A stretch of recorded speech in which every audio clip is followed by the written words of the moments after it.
Yes, good evening, everyone. Before Professor Shekhar introduces our today's speaker, let me welcome on behalf of Wilson College and IAPT, Mr. Deepak Sahu. I'm especially mentioning this because while organizing and planning this particular lecture series, the first person I approached was Shekhar, and through Shekhar, Mr. Deepak Sahu, and he has helped contact multiple people for this lecture series. He himself is from the field of geology, and I request Professor Shekhar to formally introduce him. Thank you, Mahesh. So it's a privilege to introduce my colleague, friend, Mr. Deepak Kumar Sahu. He is currently the head of department geology in KJ Somaya College of Science and Commerce. He has done his graduation from Ravenshaw University, Cuttack, and thereon he completed his PG, a master's from University of Delhi. After that, he has worked as a senior geologist in InnoData Private Limited at Noida, and later he joined the St. Xavier's College. And currently, he is about to submit his PhD in igneous petrology from Savitribai Phule University. His research interest is in understanding magnetism in trans-Himalayan orogeny. He has presented many abstracts and papers at national and international conferences. He has authored a book titled Engineering Geology for Civics Engineering, Civil Engineering Students. Uh, and he's a person who is very enthusiastic of geology, and you can talk to him hours on that and he never gets tired. So welcome, Deepak. I, so it's a very interesting topic. I was just talking to an old colleague of mine, and I said today we have lecture, he can join. So he's a physicist, so I said uh, dating the rocks, so the age of the rocks, and then he said, "Oh, carbon dating." So I said, "No, no, that method will not be available." So I told him that he should attend the lecture. So this is all, Deepak Sahu. Thank, It's all yours. thank you, sir. Thank you, Shekhar, sir. Thank you, Mahesh, sir, for a humble introduction of mine. Good evening, everyone. Uh, for no better connectivity, I will just put my video off for during my lecture, and we can continue anyways. I will put my video again on when we are into the discussion. Deepak, only one thing. So you will take questions in between or at the end of? I will take question at the end. Okay. So people can put the questions in the chat box. We'll take it at the end. Okay. So, good evening again, everyone. It might be a long day for you guys, sitting from, just 1 minute. 1 minute. I've got a call from my mother.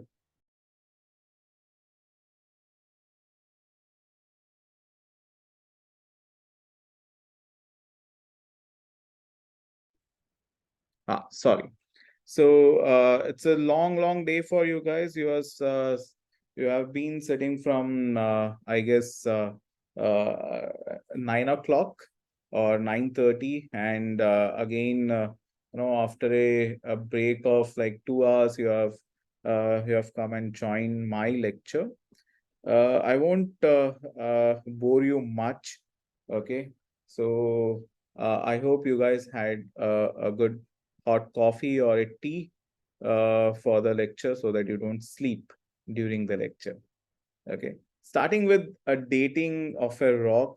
Yeah, geologists, no, they actually love dating, not the social one. Okay, this is not a social affair. It's a scientific way of determining the age of a rock.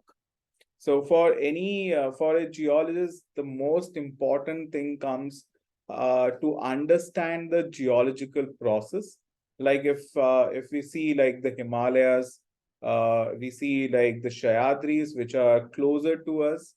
We go to Mathiran, we go to Mahabaleshwar, right? And as a geologist, we are always curious about like when did these mountains have been formed? What would be the duration, the time period in which these mountains have formed? So to understand this geological process, we generally try to understand the age of the rock, which actually is the main component of any a lithosphere as well as a mountain or any landscape. Okay, so this is a picture in which when I say geological process, it's all about like the process of formation of the universe. In the universe, how does the earth was formed? So this slide actually will give you a brief idea about how systematically like the events have been traced, and they have been given some numbers which we will be discussing about those numbers in the next lectures. So I request all the participants uh, to go for a small, a small poll in where you can just scan this barcode, or you can directly go to slido.com, and then you can give the answer to the question.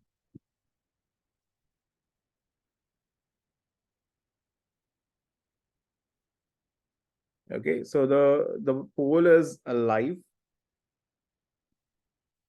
I could see still no one has joined the poll.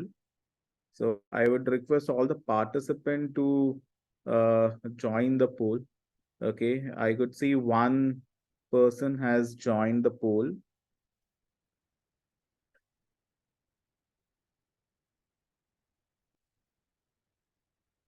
I will, yeah, only one person have joined the poll, and I think I can put the link directly. Is it possible? Let me check uh, in the chat here. the actually, sir, you have to scan the barcode, or Okay. you have to, Otherwise, I will yeah, you put. have to go directly to slido.com and then join the poll and just put this code #81333989. So you can vote it there, or I will just stop sharing this and I will take you to the 81339889. yeah, 81333989.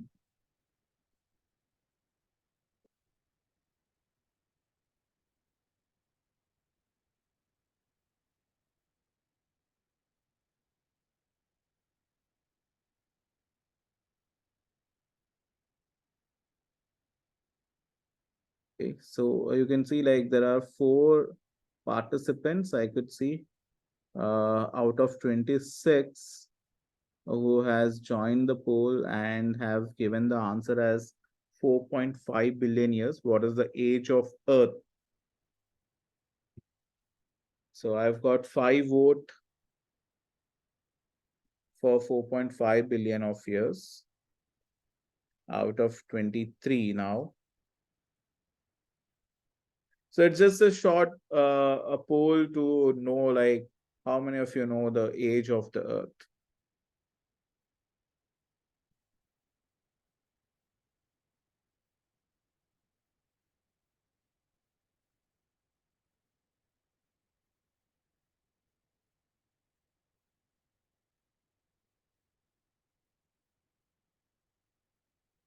Okay, so one have answered it as 4 billion of years.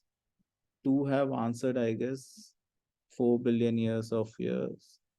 And maximum people have answered it as 4.5 billion years. So let's not spend much time here. Okay, so great. Like I could see like maximum of you are giving the answer as 4.5 billion. Okay, so that's the correct answer. For the age of the Earth is 4.5 billion years ago. Okay, so the Earth has. So how we can what are the different ways to age a rock, okay, or determine the age of the rock?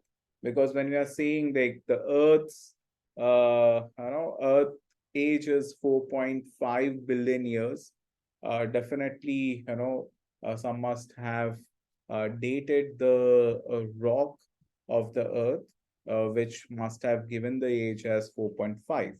So we need to understand what are the different ways by which we can say the age of a rock. So there's one way is your known as relative dating method. Okay, so what happens is in the geological process, your rivers, your glaciers, your wind, they carry the sediments from the mountains. Okay, and they deposit in the ocean or in lake or river. Okay, wherever they get a small bowl like depression. Okay, so there the sediments will get deposited. Okay, and then with the process of lithification and diagenesis, they form a sedimentary rock, which you can see in the second figure, where you can see like there is a whole a stratified strata. So if these sedimentation, if they are not being disturbed by any kind of tectonic forces, okay, so the tectonic forces are the forces which actually create earthquakes. Okay, so those forces we call it as tectonic forces. So if it is not being disturbed by the tectonic forces, then the sedimentation occurs as a layered rocks. Okay, and with that we can relate them, the bottommost rocks to be the older one, and the uppermost rock in the entire sequence to be the younger rock. So that's how we can relate the rock to be older or to be younger. Okay, so this experiment you can do it at home as well. So you need to just have a big bucket which is filled with water. Okay, and then you just pour different sediments. Okay, so when you're pouring different sediments into that bucket of water, you will see that the sediment just settle down, and you will see the different sedimental layers. So the sediments which are settling down at the bottom would be your older one, because that's the one which will first get converted into the rock, and then comes the topmost one, which becomes the younger one. So this relative way of telling which rock is older and younger is what is called as relative dating. So we generally like in geology, like most of the geology is nothing but it's an observation science. Okay, so we go to the field, we observe the strata, and then we decide like which could be older and which could be younger. So most of the things comes as observation science. So we mostly focus on relative dating. Then the next method of dating is what is called as absolute dating. Okay, so in absolute dating, what we do is we give a number to the rock. So whether the rock has been formed 100 million years ago, or it has been formed 1,000 years of ago, or 10,000 or a billion years ago. Okay, so that is what is called as absolute dating. Okay, so in absolute dating, what we do is we generally try to identify a radio isotope mineral, and from there we try to calculate the exact number of that radioactive element. Okay, and that's how we get a number. So that's why we call that particular type of dating as absolute dating. Okay, so we will be, this entire lecture will be mostly focusing on this two different types of dating: a relative dating as well as an absolute dating. Okay. So giving you a brief history about how does this dating method actually came to the picture. So a long ago in 16th century, this great scientist, Danish scientist, whose name is Nicholas Steno, he was working in the royal court of Florence in Italy, and he demonstrated that there is a peculiar tongue-shaped stone which he found in Mediterranean sediments, and that tongue tongue-shaped stone is something very similar to the teeth of the modern shark. Okay, so he then started,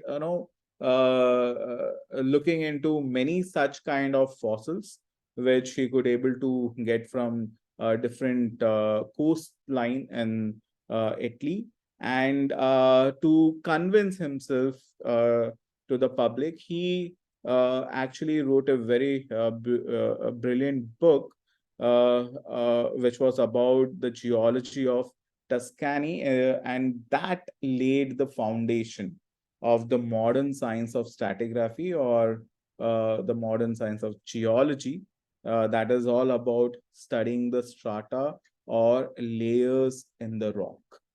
Okay, so he is also called as father of modern geology, Nicholas Steno. So from here, the entire concept of relative dating started. Okay, before this, no one was knowing what was the age and how to determine the age of a rock. So people were before this, people used to identify what was the composition of the rock, what is the type of the rock, how does they could have formed. Okay, but they never came to this thing ki, what could be the age of these rocks, and from till then even people were not knowing what could be the age of the rock. Okay, so there are different principles or different ways by which we actually look for relative dating. As I said, relative dating is relating between a different rock strata. So you're traveling, for example, you're traveling in Mumbai, and you want to understand the age of the rocks which is spread all over Mumbai, from Kolaba till Sanjay Gandhi National Park, as Kolaba lies in the south of Bombay and Sanjay Gandhi National Park lies in the north of Bombay. Okay, so you take a traverse from south to north, and wherever you look for, wherever you find an outcrop is nothing but an exposure of the rock in which you can identify what type of rock it is, what is the grain size of the rock, what is the composition. Okay, any workable strata is what we call it as outcrop. So wherever you found an outcrop, you started looking into it, and you made these kind of columns. Okay, so you choose 4 locations, and then among the 4 location, you try to correlate between the rock types of these 4 columns. That is what is called as relative dating. And for this relative dating, you need to look into certain process, certain things. So those are called as the laws of or principles of relative dating. So using these principles of relative dating, you can determine the strata to be older or younger. Okay, so there are like many principles of relative dating, but these 5 are the most important ones. Okay, the most important principles. Okay, I have not gone through everything, so I have kept it like a shorter. So these 5 are the most important one. The first one is called as law of superposition. The second one is law of original horizontality, law of fossil assemblages, law of cross-cutting relationship, and law of unconformity. So these are the 5 principles which you need to keep in your mind while you do a relative dating. Okay, so let's see one by one these relative dating principles. So the first and the foremost comes the law of original horizontality and the law of order of superposition. So this too is the basic and the first one which we always look into for the relative dating. So after that, we go for the other laws. These are the first one which helps us in identifying the strata which is older and which is younger. So the law of original horizontality, what it says is the sediments which are deposited under the gravity, they are nearly horizontal beds if they are not being disturbed by any kind of tectonic forces. Okay, so if you see this image, the sediments, they comes from the high altitudes. Okay, the hilly terrains. They generally are carried by your geological agents like river, wind, and glaciers. So these are, we call them as geological agents because they are the one which weathers the rock. Okay, and erode the rock and transport the sediments to the to a sedimentary basin, which we call it as where the sediments will get occupied. Okay, so that is what is called as your sedimentary basins. So these sediments will then get deposited as a horizontal layer. Okay, if you look into any at the edges of the basins also, you will find that the beds get continuous and they get parallelly get deposited. Okay, that is what is called as original horizontality till it get deformed. Okay, till it get deformed by any kind of tectonic forces. Then the next is the order of superposition. So order of superposition, what it says is that every sedimentary layer of an undisturbed sequence is younger than the one which is beneath it and older than the one which is above it. Okay, so the younger layer cannot be deposited beneath a already existing layer. Okay, right? So जैसे मैंने आपको बोला कि you take a bucket of water and pour a sediment. Okay, so always the second sediment which we will be pouring, it will get deposited above that already poured sediment. Okay, so it cannot happen that आपका ऊपर वाला layer will get deposited at the below. Okay, so this law was coined by Nicholas Steno. Okay, which got the foundation for the relative dating, and that's one of the very important thing which all the geologists in the field, they look for it. Okay, so we always look for the older sequence, older layer of the rock, and then we start studying the younger layer of the rock. So every time the layer of the rock also changes, and this describe the different geological process also. So for example, you know, uh, I recently traveled in, we went for a field work for my TY, BSc and MSc student. So in Bhuj, which is in Kutch district of Rajasthan, sorry, Gujarat. So what we saw is there was a layer of limestone which is getting deposited below. Okay, limestones are nothing but they are calcium carbonate in composition.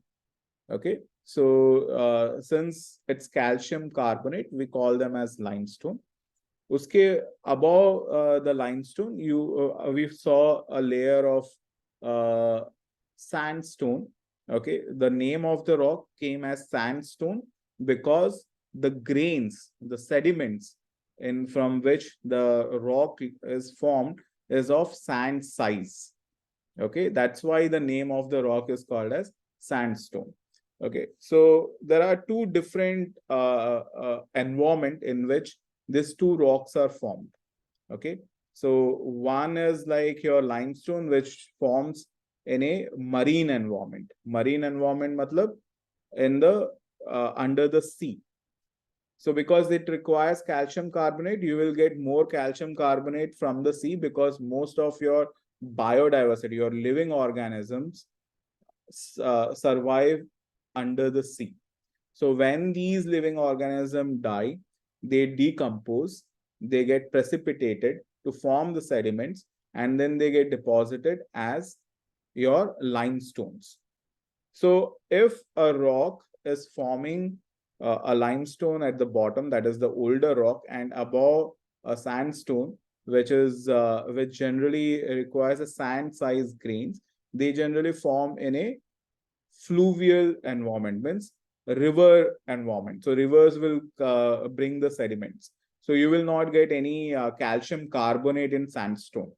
So that means that what happened is the sea, which was very much flourished during the deposition of your limestone, had moved far away from the from the coastline. Okay, so that the sediments from the river could able to deposit over the limestone. So you can make an observation that there is a change in your sea level, that the sea level has decreased, so that it has moved away from the shoreline. So with this relative dating, we also understand how the rock must have formed, at what environment the rock must have formed.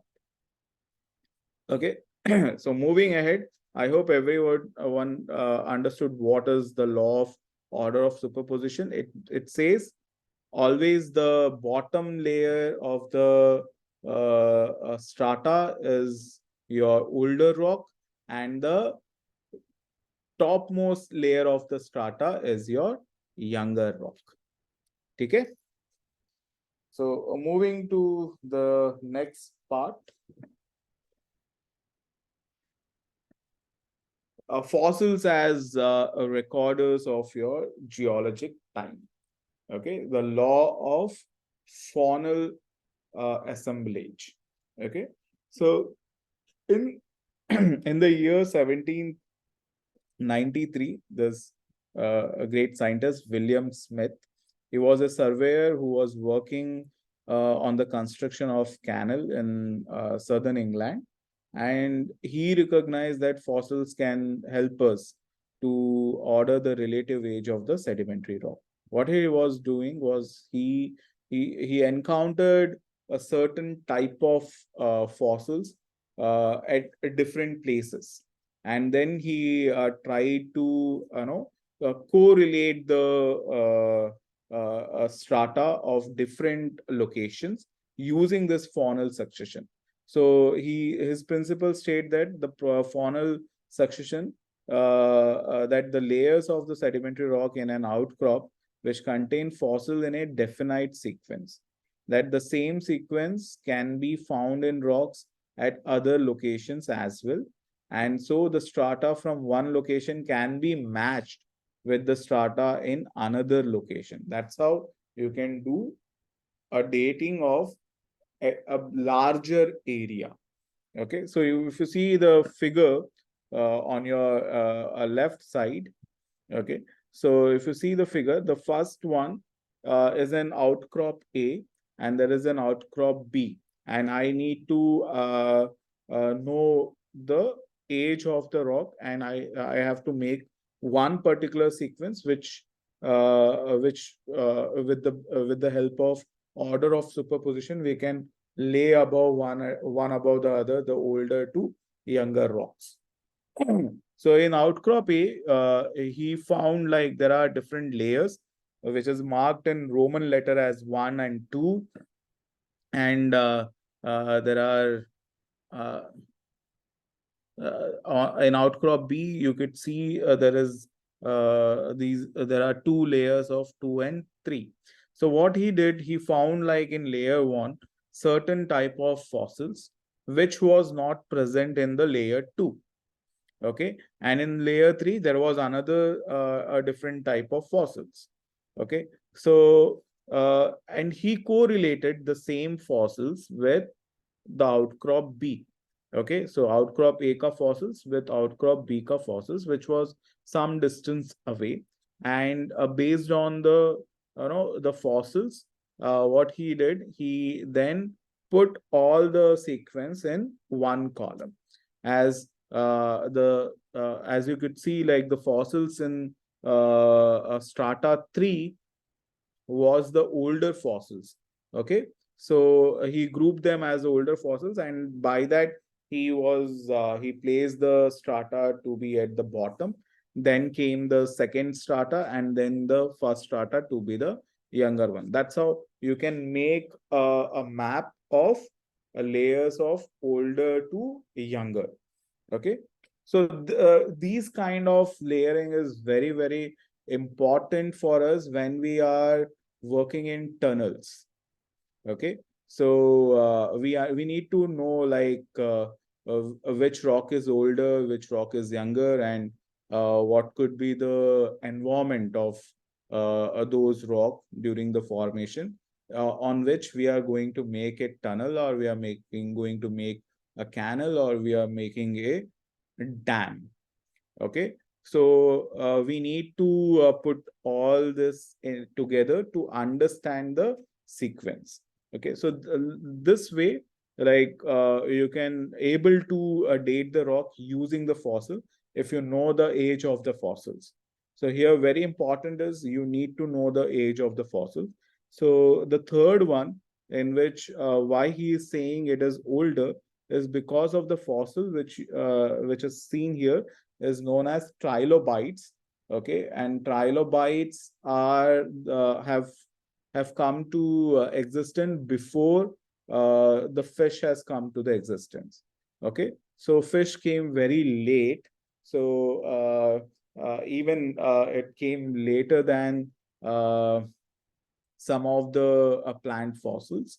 Okay, so this is the reason why it has been kept like your strata 1 to be at the as younger one, then came the strata 2, and then the strata 3 as the older one. So for this, it's very important you should know what is the age of the fossil. Okay, so then only you can properly place the sequence in order, otherwise it will be very difficult. Okay, coming to the next, cross-cutting relationship. This is again a very, very important principle of relative dating. Okay, so what happens in cross-cutting relationship? First of all, let us understand what do you mean by cross-cutting?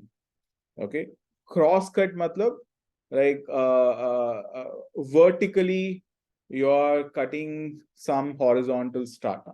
That is what is called as cross-cutting. We cross across the road. It means we are moving from one end of the road to the another end of the road. So that's what is cross across. Same way it has, the term has come as cross-cutting. So this is a block diagram, okay, on the top, which you are seeing. So this in the block diagram, every strata, okay, now I guess like everyone understand what I mean by strata. Okay, so every strata is given an alphabet, A, B, C, okay, D, E, F. Okay, these are the different strata you can see. So the same block diagram, this is a vertical section, but on the surface, what we see is a horizontal section. So same strata, okay, at the bottom of the image, what you're seeing, that is how the strata will look like on the field as a horizontal surface. Okay, where you can see this D a layer is cross-cutting the entire a layer, A and B ka layer. Okay, so this is what is called as cross-cutting, and this type of layer of our form we call it as dike, D-Y-K-E, dike. So this also helps us in relating the age. So what happens here? Let me explain you. So, sorry.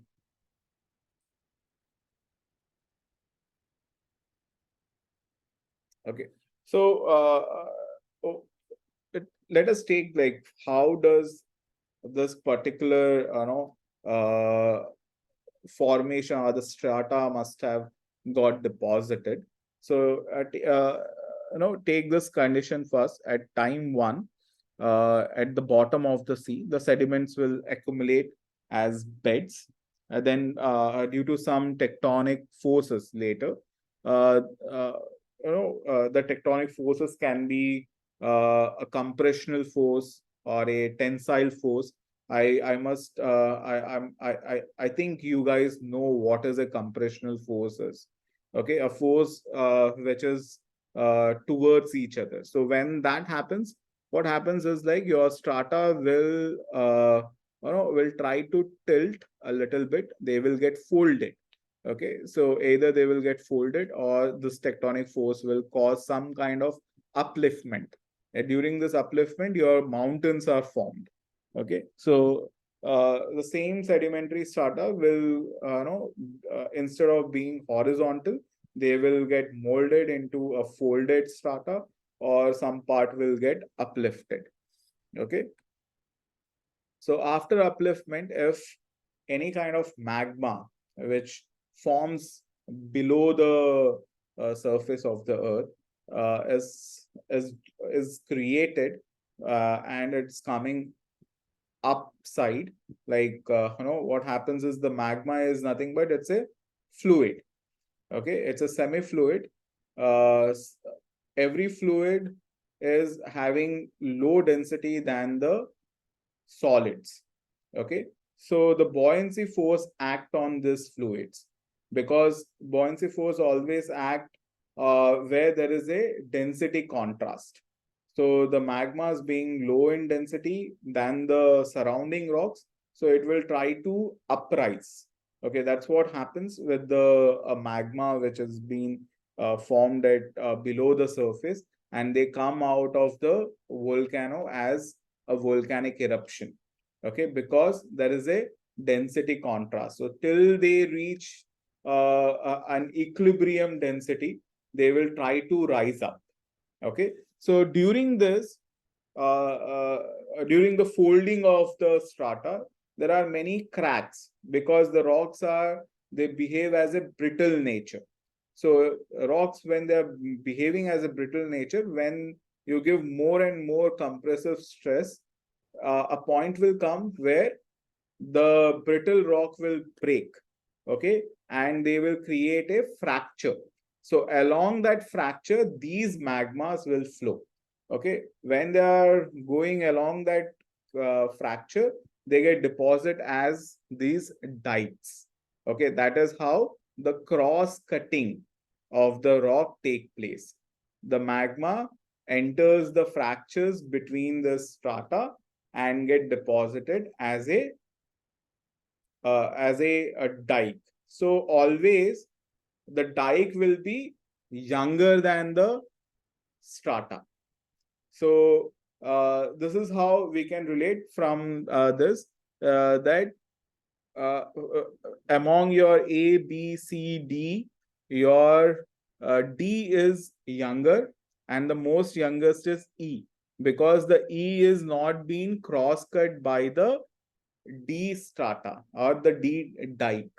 Okay, so E becomes the younger one, D becomes just after before the E, and your A is the oldest one.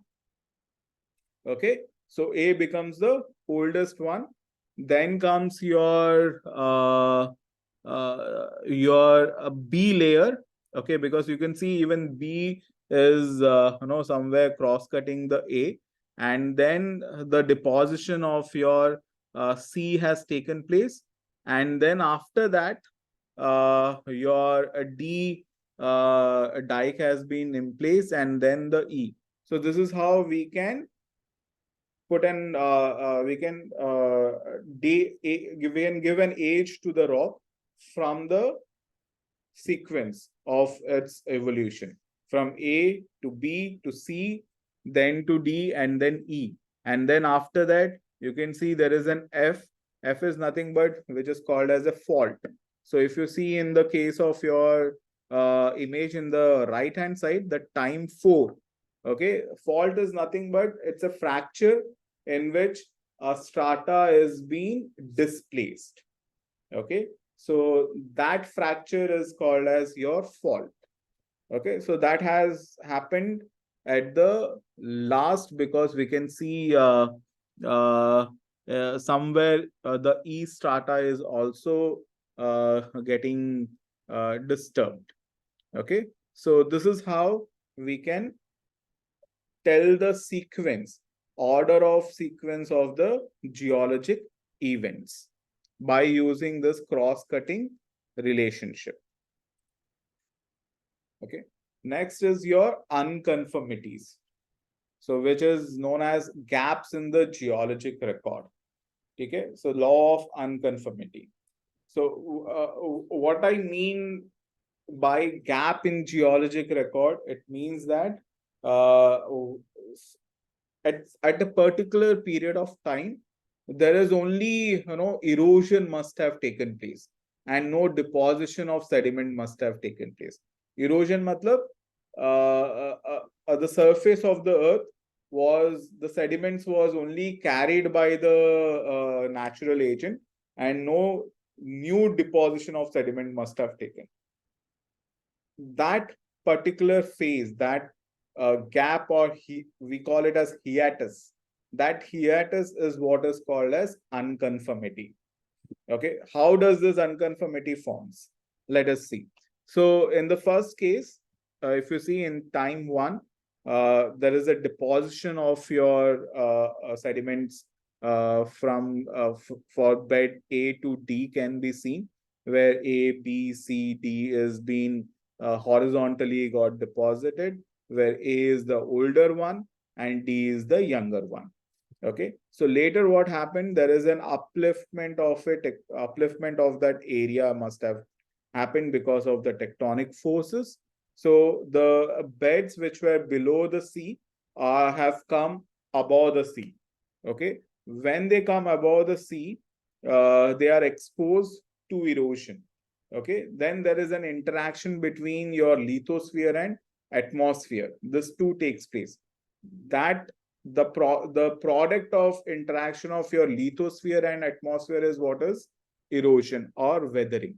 Okay, that happens by the natural agents like your river. So the erosion started. So what in the third phase, what happened is this erosion have eroded the D strata. If you see the time 3 ka block diagram, you will not see the D strata. So what has happened? Only the river started eroding the D strata. Completely D strata has been removed, and some part of the C strata has also been removed, and the your hills now has some irregular surfaces. Okay, so that is what we can see in the third time zone. And after that, again there is a subsidence.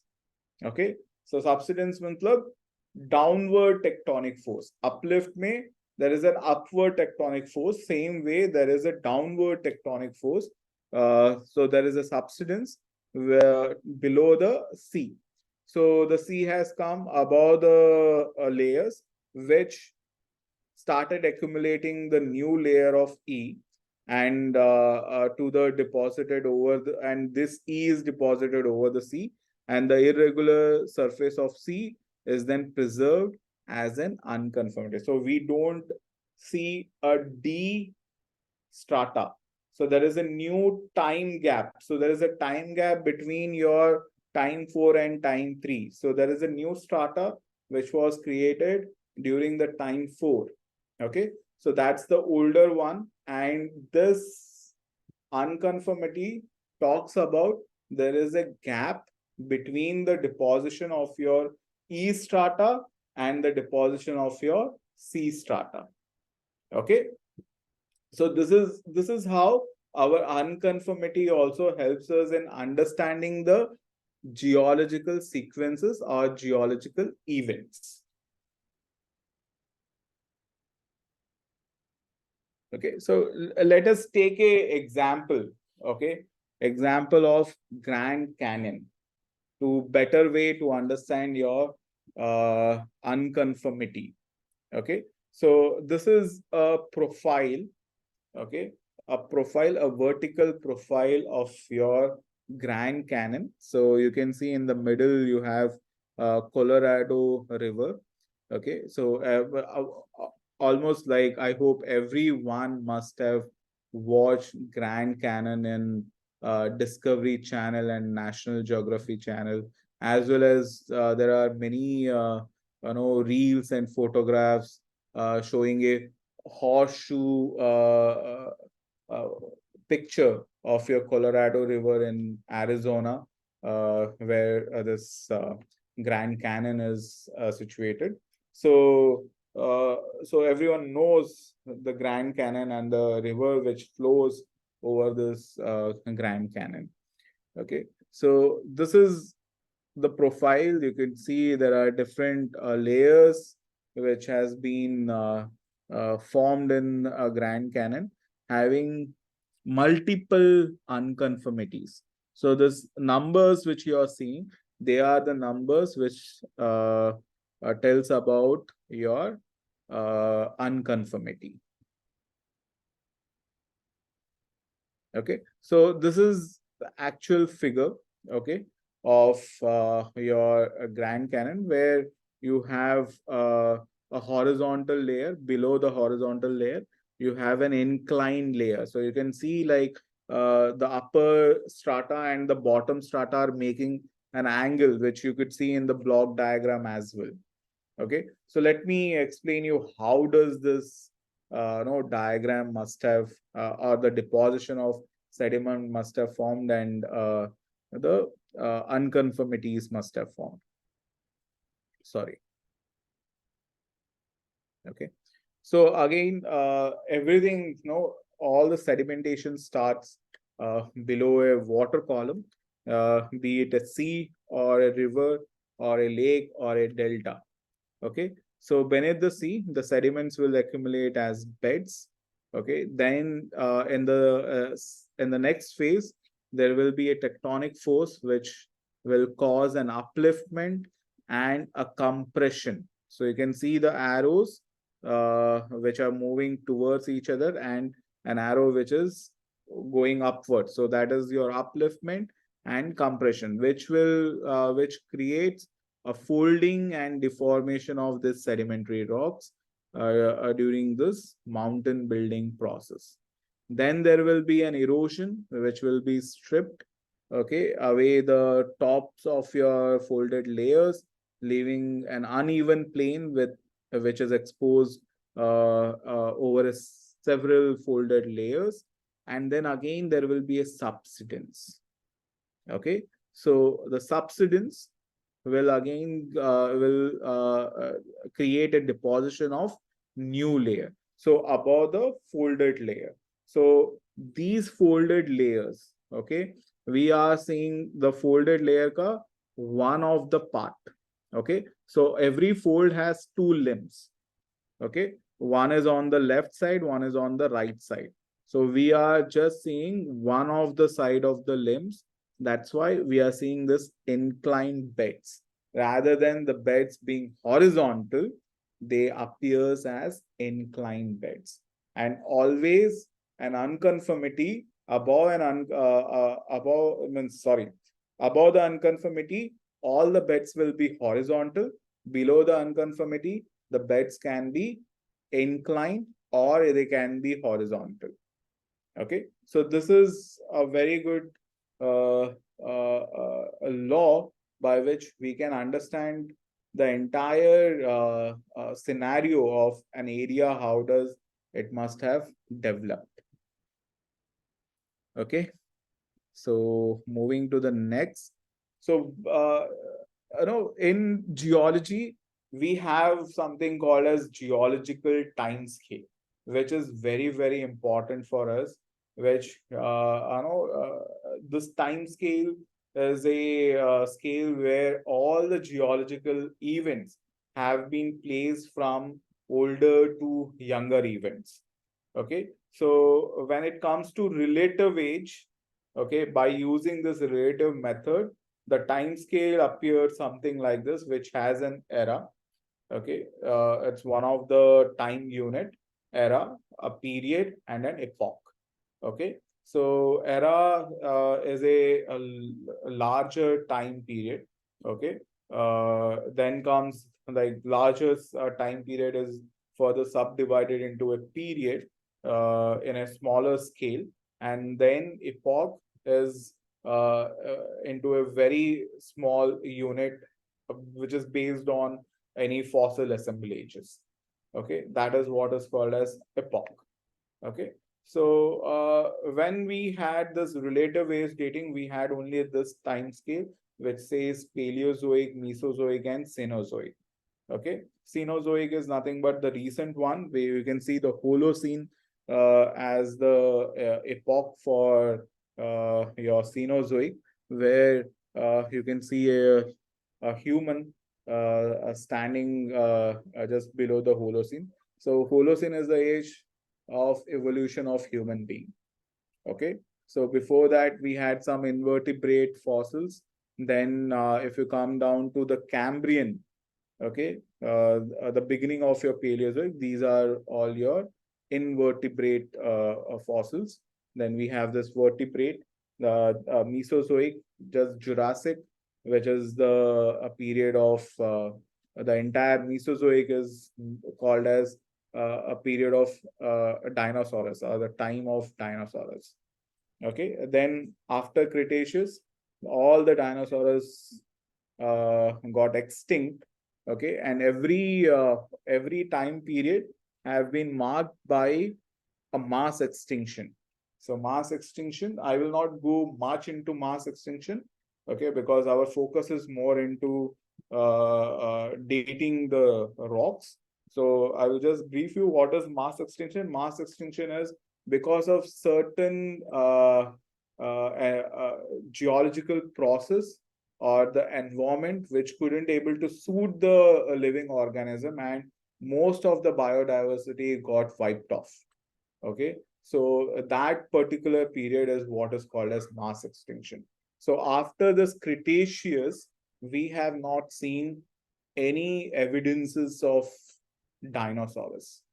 Okay, so that's why it has been marked as mass extinction, because most of the biodiversity, including your dinosaurs, have wiped off after Cretaceous. Okay, so this is how the relative age geological time scale looks like. But with this relative age, there are some some limitations and some challenges to this particular dating method. One is the relative dating does not provide you specific numerical age. Okay, so that they couldn't able to establish a proper sequence of the event or relationship of a particular geological feature, or a stratigraphic interpretation also becomes a bit difficult because of if you have incomplete stratigraphic record. Every time the Earth lithosphere has undergone some kind of deformation. Okay, so in deformation, as I said, like you have unconformities. So to understand these unconformities and other upliftment and the foldings and the faulting, uh, uh, due to this folding faulting also many times the beds gets omitted, okay, from the sequence. So you don't get a proper stratigraphic record, then it becomes very difficult for establishing a proper sequence. So this is the reason why people started moving from relative dating to your absolute dating, because the physicist, okay, till 19th century, the geologists were not, they have not come up with a radiometric dating or absolute dating. So everyone started understanding what was the how the age of the rock is being calculated by relative dating by not giving the numeric value. But people, the scientists all over the world, they wanted to understand what could be the actual age. Okay, a numeric age. I will not say actual, a numeric age for the Earth. Okay, so I will give you a brief history about the discovery of radioactivity, which has led to the entire concept of absolute dating of the rock. Okay, so the scientist, the physicist Henry Becquerel in 1986 discovered the radioactivity in uranium for the first time. And just after a year, within a year, this French chemist Marie Curie discovered and isolated a new and highly radioactive element, which is called as radium. Okay, so and in 1905, the famous physicist Ernest Rutherford, he calculated the age of rock by measuring its uranium content. Okay, in 1905, this was the beginning of the isotope dating in 1905 by a physicist who was known as Ernest Rutherford. So geology is somehow is a part of physics, chemistry, and biology. So when you mix everything, then the subject of geology comes.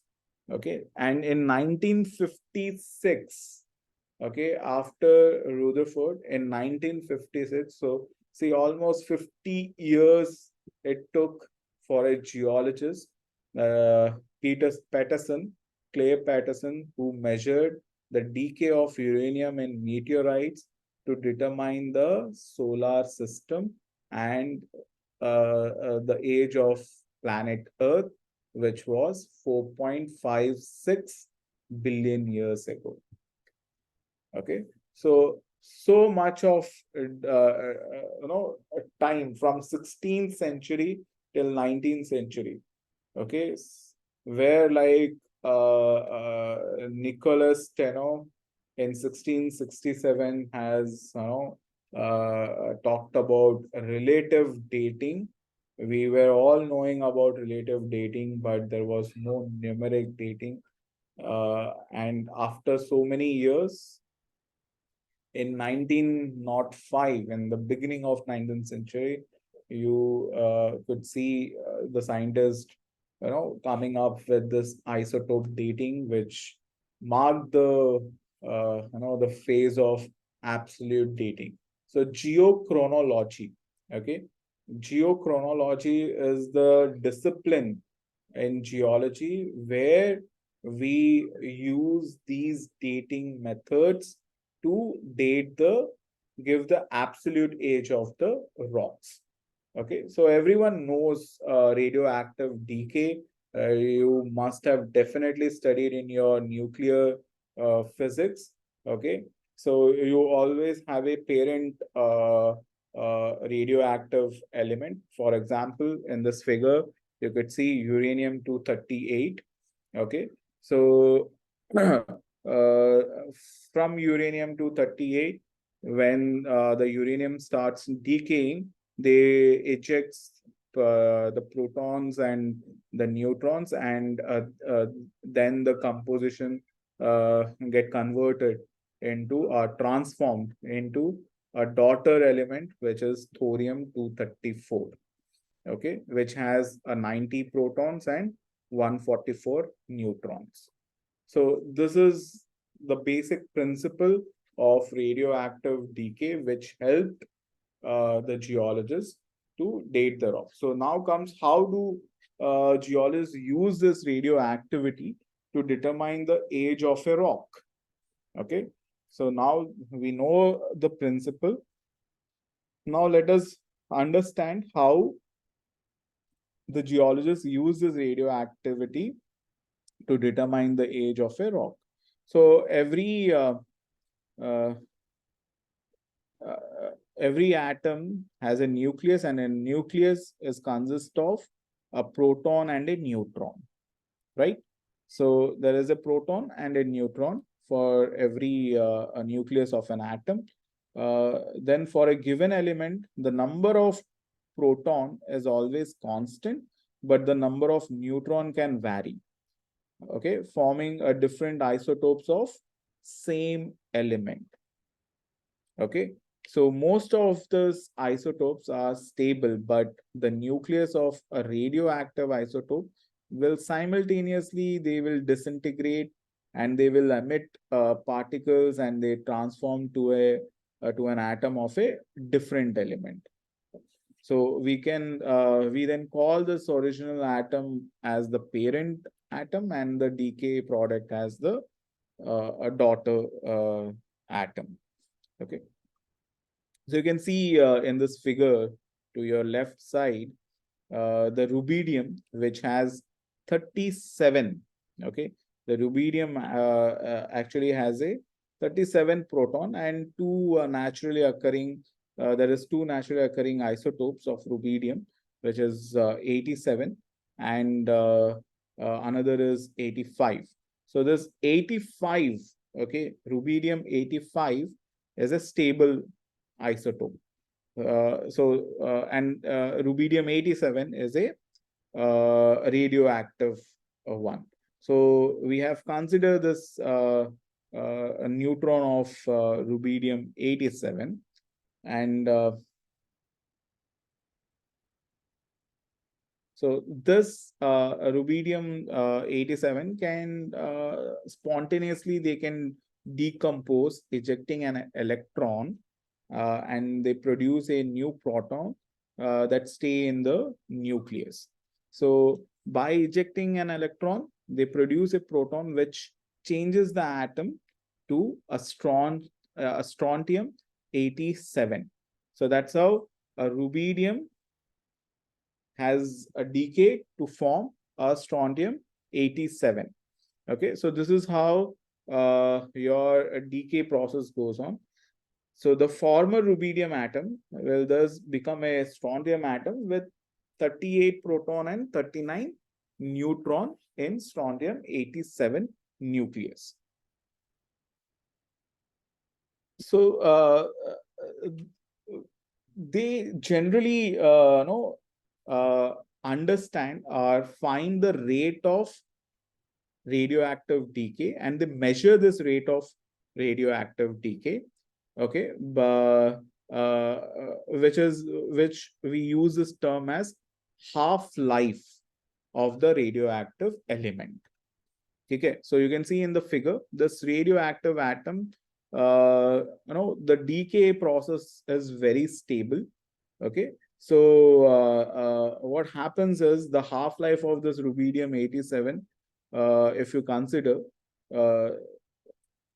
they have a half-life of 47 billion years.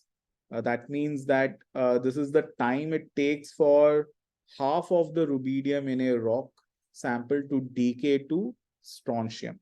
So which you can understand better way by this graph.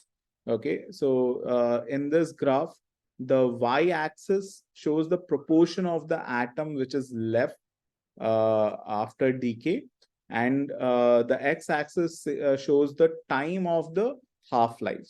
So for example, you have taken a radioactive atom which has a composition as 1. Okay, so after one half-life, what happened is half of the atom got decayed.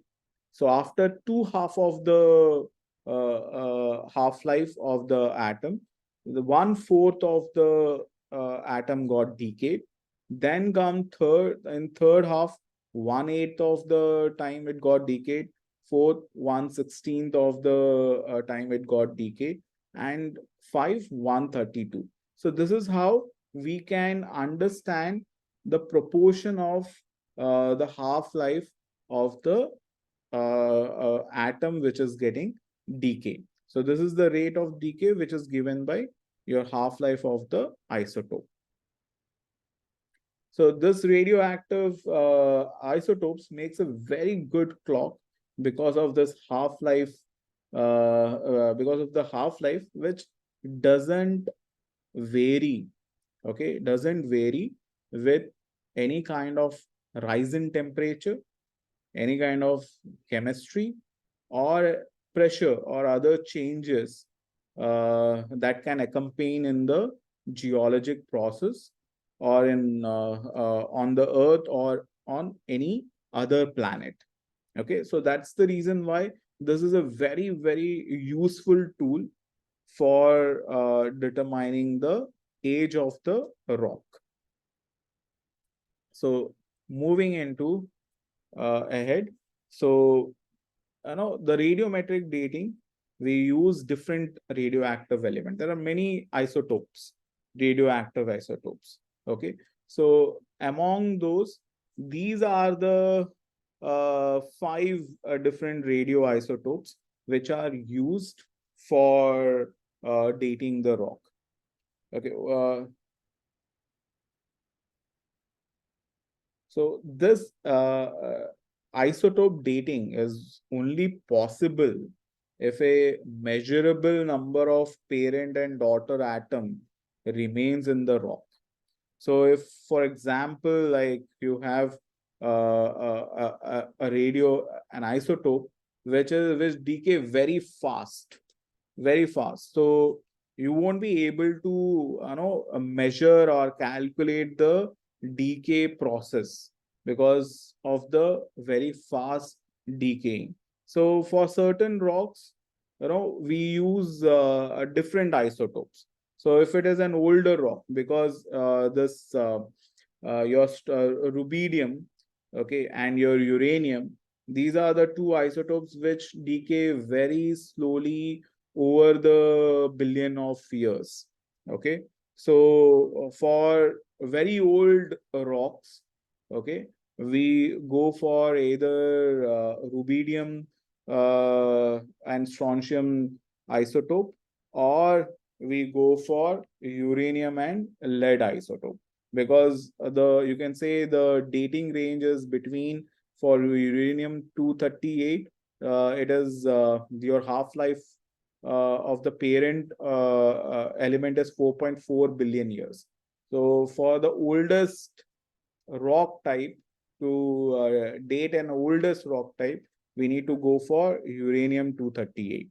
Or if we want to go for uranium 235, then the half-life is 0.7 billion years. So again, the range what you will be getting is 10 million se leke 4.6 or 1 billion tak age you can get for uranium 235, lead 207 isotope. So then comes your potassium and argon isotopes. They have a potassium have a half-life of 1.3 billion. So we will be concentrating, if we found like after relative dating, the rock might be having an age of like 65 million years, then we can go for potassium and argon dating. Okay, or we can again, for an older rocks, we can go for rubidium and strontium dating. For the recent ones, okay, Shekhar sir, while introducing, he was talking about something as carbon dating. Okay, so carbon 14 is again a very useful tool for dating any organic material, okay, like fossil woods. Okay, so entire wood getting fossilized into a rock. Okay, so for that you can go for carbon 14 dating. For any kind of archaeological sites, okay, we can actually go for carbon 14 dating, because they have a very shorter half-life age, that is 5,730 years only. So anything which is very recent, like Holocene age sequences or sedimentations, we go for carbon 14 ka dating. Okay, so for identifying these isotopes, very important is these uranium atoms are very, very less in amount in your rock types, the rocks which we see on the surface of the earth. Okay, basically they take some of the lattices of certain minerals, okay, which are present in your rocks. So in the first lecture, Dr. Raymond Durai Swami must have explained you the rock cycle, in which he must have explained you different rock types as igneous rock, sedimentary rock, metamorphic rocks. Okay, so we, for this radiometric dating, we have to look for certain minerals in which we will find these isotope atoms. So if you are going for uranium 238, 235, you have to look for a mineral called as zircon and apatite. Okay, so zircon is nothing but a zirconium, which are present in your rock. You have to manually you have to segregate. You have to separate these zircons and apatites, and then you have to we use different mass spectrometers in which we will be able to do analyze this dating methods. Okay, most of the mass spectrometers are reliable for dating the rocks. So for that, we have to first look for these minerals. So if you are going for potassium argon, like if I want to date a rock of Mumbai, okay, so the rocks of Mumbai have got deposited during the during late Cretaceous, from the mass extinction of the dinosaurs. Okay, the Cretaceous to Cenozoic, that is Mesozoic to Cenozoic boundary. That is where this rock types of Mumbai has got deposited. So it's about 65 million years, 66 or 65 million years is the age of rocks in Maharashtra and in Mumbai. So if I want to date it, I will go for potassium and argon dating, which will give more precise age for my rocks. For that, I have to look for muscovite, biotite, or hornblende mineral. If I get these minerals, then only I can go for potassium and argon dating. Otherwise, I won't be able to. Okay, so your potassiums take place this lattice of your muscovite, which is rich in potassium.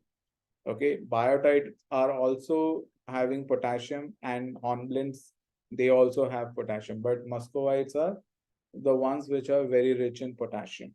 Same way with rubidium. Rubidium are they take place the lattice of your potassium feldspars. Okay, so they are also present in muscovite. They are also present in biotite.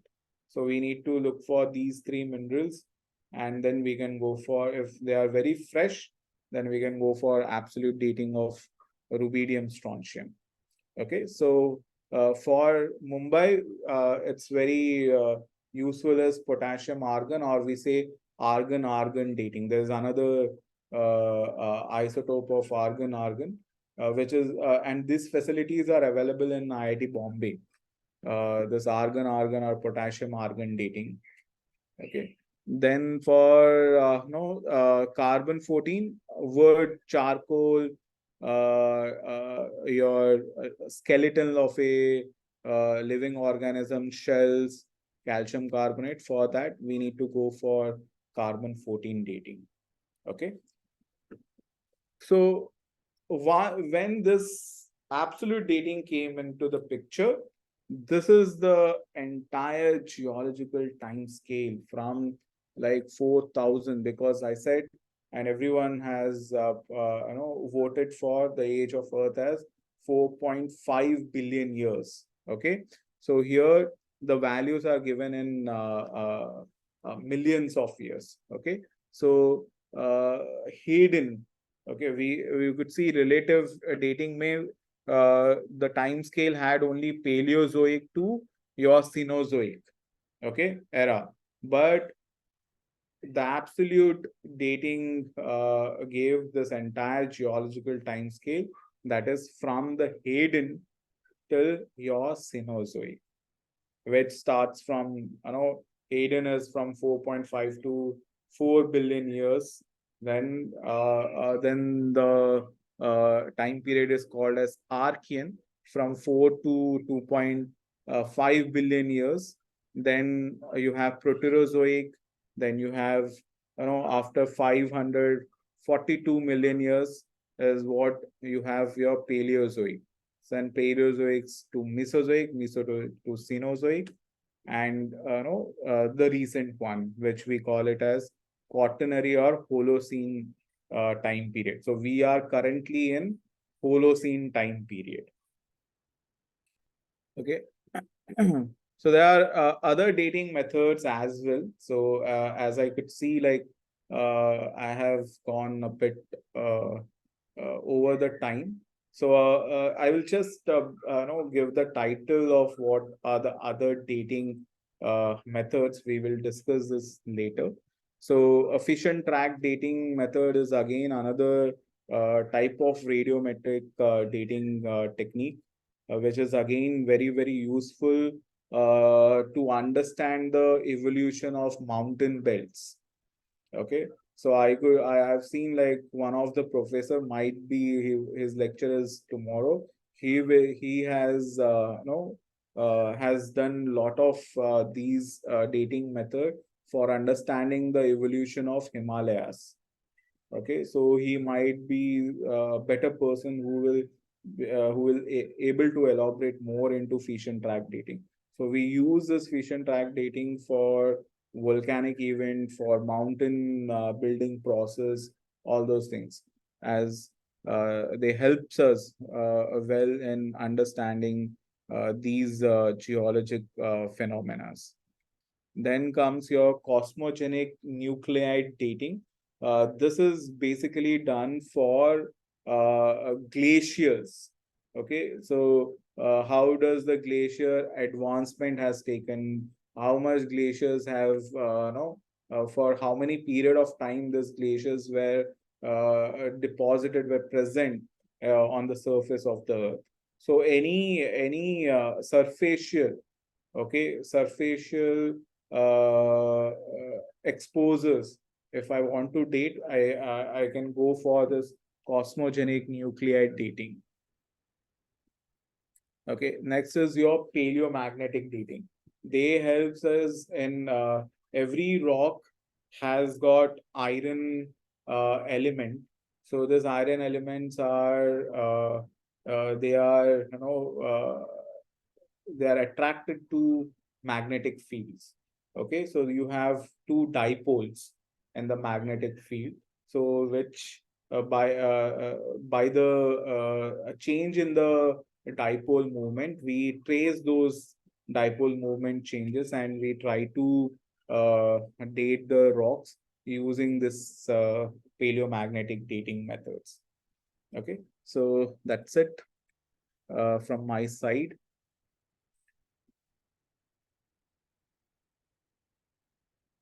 Thank you, Deepak. I think there's some questions in the chat.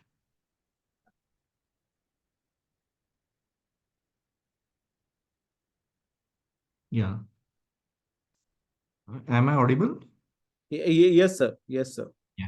So one question is, since it appears quite obvious as there are any kind of exceptions to law of superposition, or there other less obvious but possible options.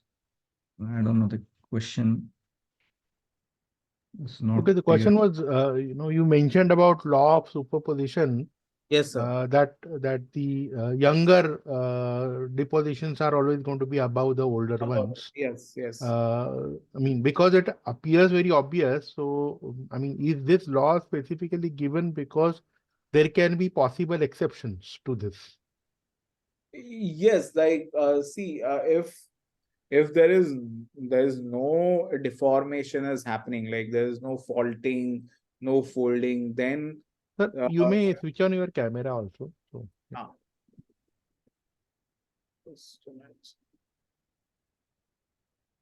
So there are exceptions, like in Himalayas. Himalaya is a very active tectonic zone. So what happens is, like when there is deposition, like one above the other, if there is a deformation, sometimes there is a flip. You will get older beds on the top and younger beds at the bottom. Okay, so that flip can only happen when there is a tectonic forces. So if there is no tectonic forces, then always the deposit, the first sediments which will get deposited will form the older layers, and uske baad above that you will get the younger deposition. And that is there for any sedimentation.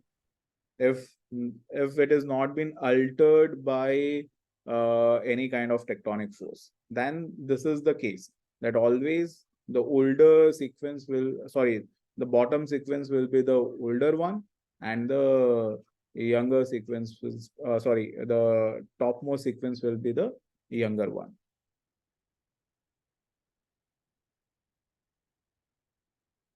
So there is one question: how we find such dikes in Himalayan mountains?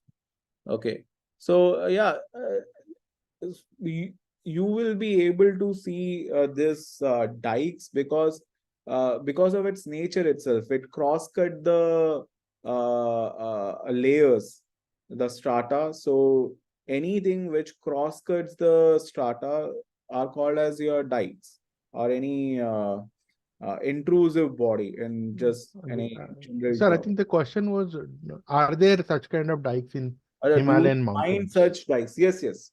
There are like many such kind of dikes in Himalayas. Actually, I am working on one of these dikes in Himalayas. So my entire research is going on some of these dikes. Then there is one question: erosion. Ray finned fish already around the time when trees started evolving. Pardon.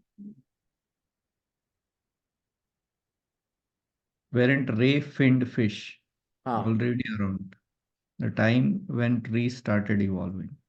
That's the question. uh, Ye- uh, see, jellyfish were the first fish, okay, which uh, already got evolved before the plants came into picture, and even before that, some of the fishes definitely have got evolved. But I'm not very much into paleontology, so I won't be the right person to give you this answer. Okay, so Okay. yeah, I, this is I very specialized one. actually asked this one Huh, since you said that you can see that plants evolved after before the fish. correct. Actually, rayfin fish and lobefin fish were already around during the Devonian. See, even Devonian, you had like sea plants which were already like present before the Devonian as well, and after Devonian, the plants in the landward sides. Okay, at the end of Devonian, the plants in the landward sides started evolving. So the Carboniferous age to the Permian, or the entire rainforest, okay, the tropical rainforest was evolved, because of which we are getting coal formations during this age. But before that, there were like the sea, the water submerged plants already present in during the Devonian. What I heard you say trees. Okay, so okay, And also jellyfish are not fish. okay. Okay, so next question we can take. Do we find such diggers in Himalayan mountains? Can you repeat, sir? Do we? Do we find such diggers in Himalayan mountains? Aha, I gave this answer. The dikes Okay. are present in Himalaya. Next question. Erosion. Okay. Erosion has more of physical forces playing role, or chemical action like mineral dissolving and changing compound, etc. Yes, so erosion is a process where the rocks are disintegrated either by a mechanical process or by chemical action. Okay, so so by which the minerals which are dissolving can change into different compounds. Like for example, there is a mineral called as olivine, okay, which is iron silicate. They get converted into another mineral called as serpentine. Okay, altogether the structure changes from olivine to this another mineral called as serpentine. So that is how like the weathering or the erosion takes place. So you do have this physical forces and chemical actions playing and changing the composition of your minerals during erosion. Okay, so let's take the next one. This is, why is that despite larger half-life of K40, it has a larger range for effective dating than uranium?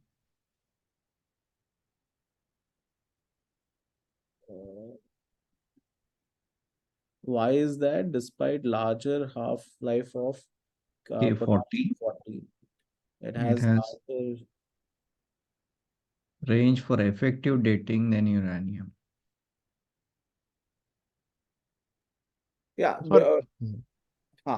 So the thing is, your potassium 40 and the uranium. So the mineral in which we actually look for this uranium is a zircon and apatite.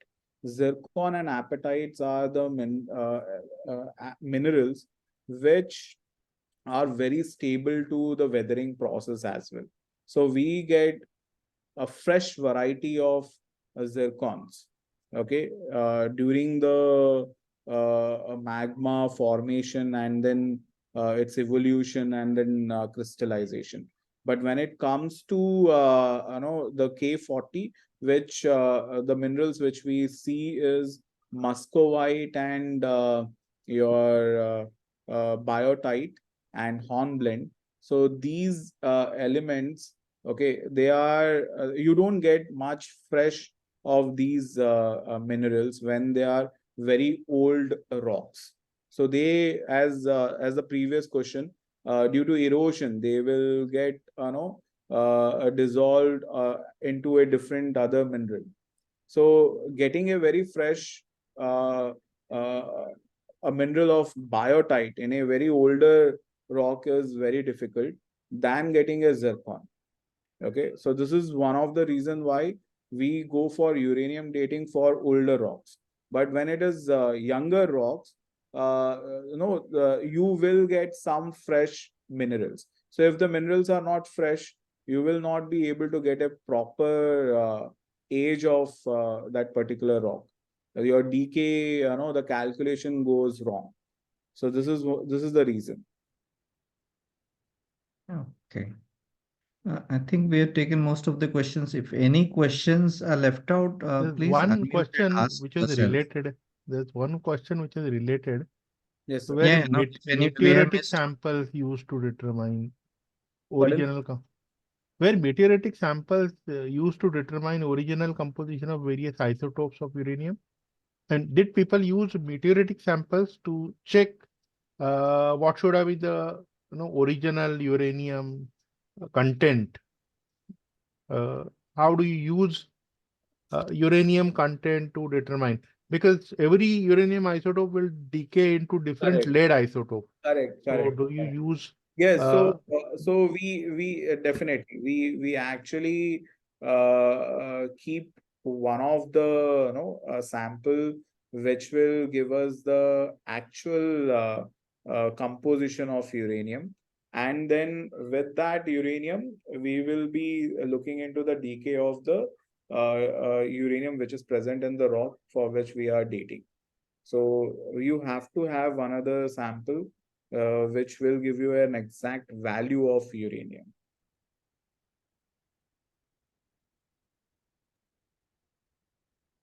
so for reference, what do we use? I mean, you said reference, but how does one know what was the original amount present? So is it seen through the chemical compound, or no? How is it checked? Because you say that, for example, half the uranium got disintegrated, Correct. or say four times uranium, I don't know, 80% uranium got disintegrated, uranium 235, say. How do you know that what was the original amount present?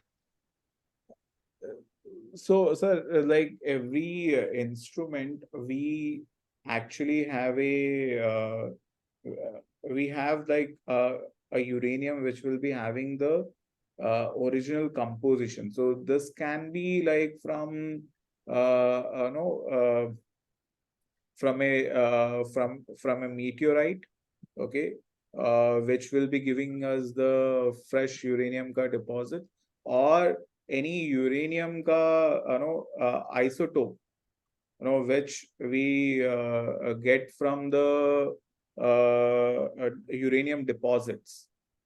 Okay, so we make a slide which is actually giving us the composition from either of this way, and then we compare the decay process based on the original composition.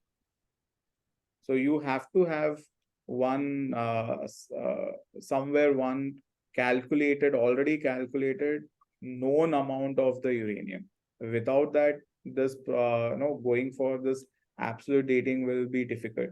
So this is the reason why the dating, even the absolute dating, it depends on the machine to machine, means instrument to instrument, where we are dating this rocks.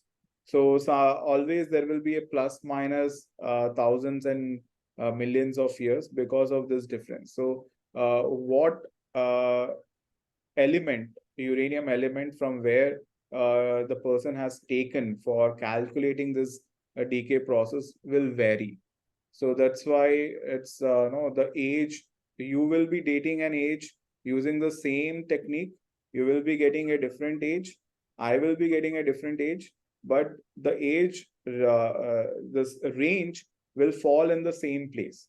It will not vary too much. If it is varying too much, then there was a problem with the sample, with the element, or with the machine. So you have to see this thing. So this is a very good point like you have raised.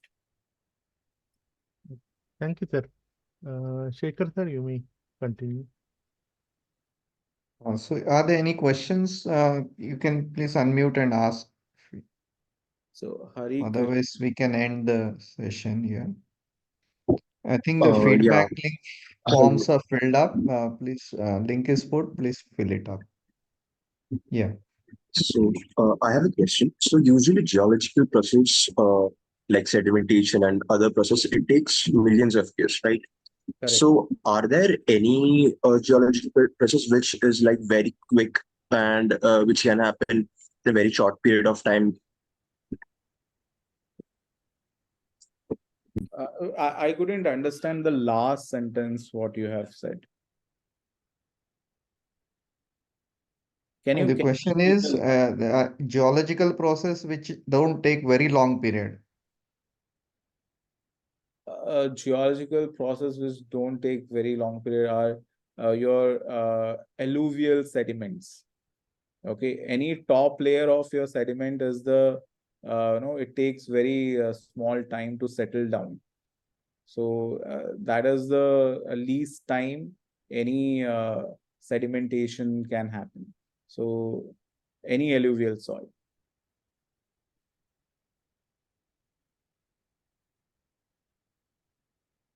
I hope so. The question is answered.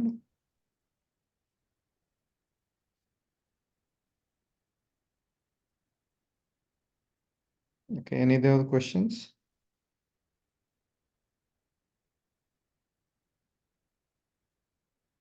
Okay, not able to unmute. Let me just. Yeah, so Yeah. I understand that. So like maybe a flash flood or something like that, it could more easily be deposited, right? Something of that sort. Correct. Okay. Thank you. That's what that. I think the silting may not form rock immediately. So, Yeah. So will it's you just, call that as a geological process if it is silting? sir, it is a it's a process.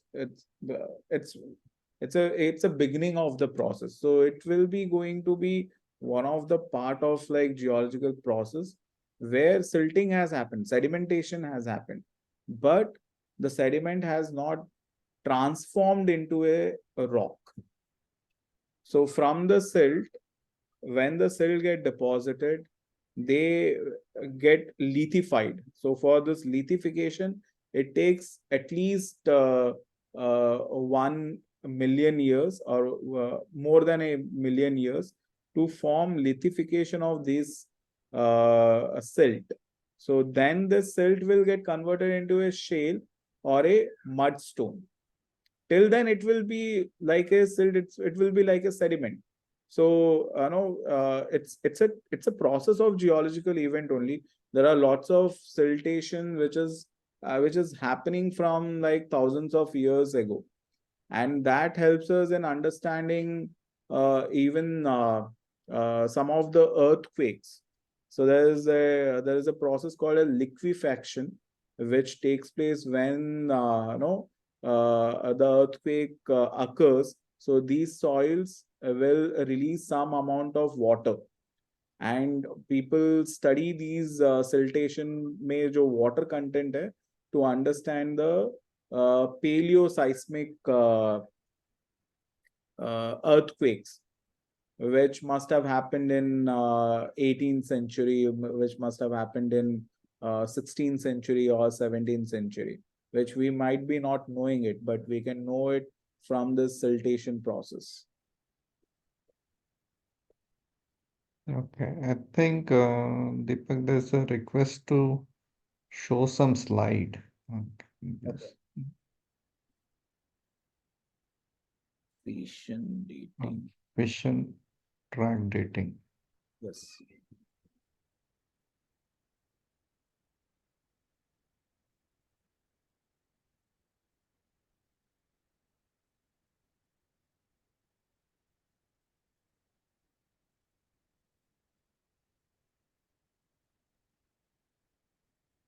So you're sharing your screen? Because Yes, I think somebody has asked for the I have a shared. slide. No, you are not played, sir. You may have to play it. So we can't Oh. see that now. Now it is okay.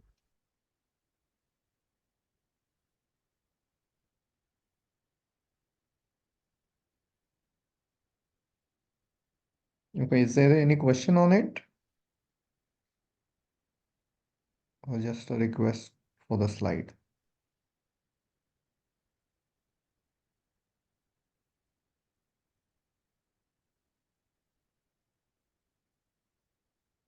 So I assume there are no more questions. So we can wind up the session. So thank you, Deepak, for this wonderful session and taking us through the journey of rock formation and the methods from the starting to the radiometric dating techniques. Uh, so I think all of us had a wonderful time, and we will meet you again tomorrow at the same time for Yes. another wonderful session. Sure. Okay, thank you. Mahesh? Yeah. Thank you, Shekhar sir, and thank you, Deepak sir. All participants, tomorrow will have the first session at 10 o'clock. So do join for that. It's the Himalaya formation and the plate tectonics. Okay, see you. Okay.